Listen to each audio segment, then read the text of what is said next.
Good afternoon, Coach Jude. I am Jel Villamor, first-year student from BT-led HE1A.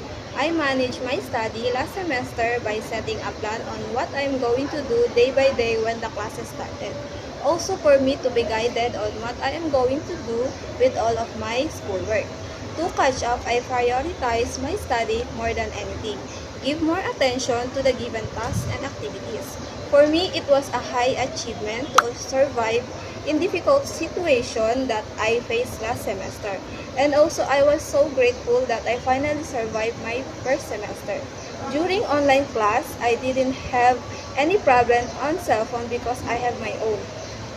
Sometimes I encountered difficulty during online class because of the poor signal.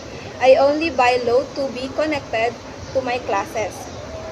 Speaking of load, I didn't have to work nor make a sideline to be able to buy load because my mother always give me a money to buy the load that I need for my online class, and I was so grateful of that because she always supported me in my studies.